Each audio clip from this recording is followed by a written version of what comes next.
மற்றொரு அண்மை செய்தியை பார்த்து வருகிறோம். பாகிஸ்தான் வான்வெளியை மூடியிருக்கிறது. இந்தியாவில் இருந்து வரும் விமானங்களுக்கு பாகிஸ்தான் தடை விதித்திருக்கிறது. இந்திய விமானங்களுக்கு பாகிஸ்தான் தடை விதித்திருக்கிறது. இந்தியர்களுக்கு சொந்தமான இந்தியர்களால் இயக்கப்படும் விமானங்களுக்கு பாகிஸ்தான் அங்கு தடை விதித்திருக்கிறது. பாகிஸ்தான் தற்போது வான்வெளியை மூடியிருக்கிறது. இந்திய விமானங்களுக்கு தடை விதித்திருக்கிறது. கூடுதல் விவரங்களை செய்தியாளர் சுசித்ராவிடம் கேட்கலாம். சுசித்ரா, முழுமையான விவரங்கள்.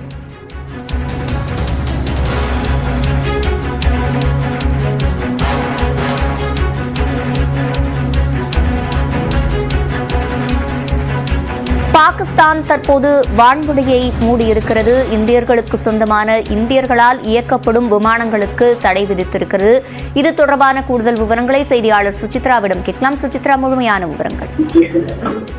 பாகிஸ்தான் தனது விமான பாதையை மூடியுள்ளதாக அதிகாரப்பூர்வமாக அறிவித்துள்ளது. இந்திய விமானங்களுக்கு செல்வதற்கான அனுமதி மறுக்கப்படுவதாகவும் இந்திய விமானங்கள் பாகிஸ்தானுடைய ஏர்ஸ்பேஸ் வழியாக செல்வதற்கான தடை தற்போது உடனடியாக அமல்படுத்தப்படுவதாக பாகிஸ்தான் அரசாங்கம் அதிகாரப்பூர்வமாக அறிவித்துள்ளது குறிப்பிடத்தக்கது. மத்திய அரசினுடைய முடிவுகளுக்கு எதிரொலியாக இந்த ஒரு நடவடிக்கைகள் மேற்கொள்ளப்படுவதாகவும் கூடுதல் கட்டுப்பாடுகள் இந்தியாவின் மீது தொடரும் என்ற ஒரு அறிவிப்பையும் அந்நாட்டு அரசாங்கம் தற்போது அதிகாரப்பூர்வமாக அறிவித்தது. உயர்மட்ட குழுக்கள் பல்வேறு ஆலோசனைகளில் இன்று காலை முதல் பாகிஸ்தான் அரசாங்கம், பிரதமர், அதிபர் உள்ளிட்டோர் நடத்தி வந்த நிலையில் தற்போது அதிகாரப்பூர்வ முடிவாக பாகிஸ்தானுடைய அந்த வான்வெளியை தற்பொழுது மூடுவதாக அந்நாட்டு அரசாங்கம் அதிகாரப்பூர்வமாக அறிவித்துள்ளது. குறிப்பாக இந்திய விமானங்கள், அது சிவில் விமானமாக இருக்கட்டும் அல்லது ராணுவ விமானங்களாக இருக்கட்டும், எந்த ஒரு விமானங்களும் அந்த வான்வெளி தளத்தை பயன்படுத்துவதற்கு அனுமதிக்கப்பட மாட்டாது. அந்த விதிகளை மீறி செல்லப்படும் பட்சத்தில் அவை சுற்று வீழ்த்தப்படும் என்ற ஒரு அறிவிப்பையும் அதிகாரப்பூர்வமாக தற்பொழுது பாகிஸ்தான் அரசாங்கம்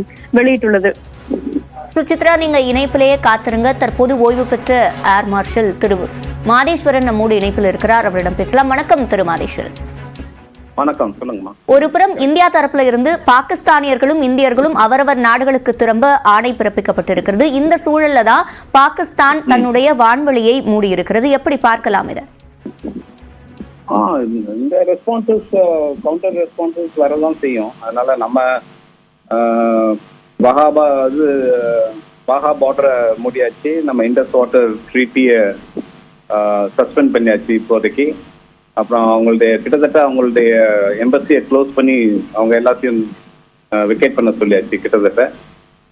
அதனால நம்ம இதையும் அங்கே குறைக்கிறோம். இந்த ரெஸ்பான்ஸ் கொஞ்சம் எஸ்கலேட்டரி இதெல்லாம் போய்கிட்டு தான் இருக்கும். இந்த டிப்ளமேட்டிக் அந்த கவுண்டர் ஆக்ஷன்ஸ், இந்த ஏர்ஸ்பேஸ் க்ளோஸ் பண்ணுறது, ட்ரேடை முடக்கிறது, பீப்புளை உடனே திரும்பி போக சொல்றது, டூரிஸ்ட் இதில் வந்தவங்க இல்லை மற்ற வீசாவில் வந்தவங்க, ஷார்ட் வீசாவில் வந்தவங்க எல்லாத்தையும் கேன்சல் பண்ணி அனுப்புகிறோம். அவங்களும் அதுக்கு ரெஸ்பாண்ட் பண்ணுவானுங்க. முக்கியமாக பார்க்க வேண்டியது என்னன்னா, இது எக்ஸ்பெக்ட் பண்ணிருப்போம். அதுக்கு தகுந்த மாதிரி நம்ம சிவில் ஃப்ளைட்ஸ்லாம் இப்போ பாகிஸ்தான் ஏர்ஸ்பேஸ் யூஸ் பண்ண முடியாது. அதனால அவங்க வேற ரூட்டிங் எடுக்க வேண்டியதாக இருக்கும். அந்த மாதிரி வேற ரூட்டிங் எடுக்கும்போது அவங்களுக்கு ஃப்ளைட் டியூரேஷன்ஸ், அப்புறம் ஃப்ளைட் காஸ்ட் அதெல்லாம் கொஞ்சம் அடிப்படும். ஆனால் இதெல்லாம் எக்ஸ்பெக்ட் பண்ணி தான் சிசிஎஸ் இதெல்லாம் கன்சிடர் பண்ணி இந்த ரியாக்ஷன்ஸ்லாம் வரும். அதுக்கு என்ன பண்ணுங்கிறதெல்லாம் யோசனை பண்ணி வச்சிருப்பாங்க. அதெல்லாம் ஃபேக்டர் பண்ணிருப்பாங்க. இப்ப பாகிஸ்தான் வான்வெளியை பயன்படுத்தாம விமானங்களை இயக்க பேக்கப் நடவடிக்கை இருக்கும் அப்படின்னு குறிப்பிட்டிருக்கீங்க. ஆனா இப்போ பாகிஸ்தான்ல இருக்கக்கூடிய இந்தியர்கள் நாடு திரும்புறதுல எதுவும் சிக்கல் இதனால எழுமா?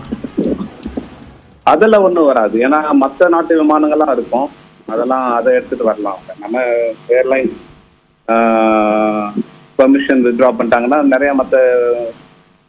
நிறைய ரூட்ஸ் இருக்கு. இப்போ லாகூர், இஸ்லாமாபாத், டெல்லி வர்றதுக்கு அவங்க தோஹா போய் இல்லை துபாய் போய் துபாயிலிருந்து வர வேண்டியதாக இருக்கும். அதுதான் வித்தியாசம், வேற ஒன்று. இணைப்பில் விவரங்களை பகிர்ந்து கொண்டமைக்கு நன்றி திரு மாதேஸ்வரன்.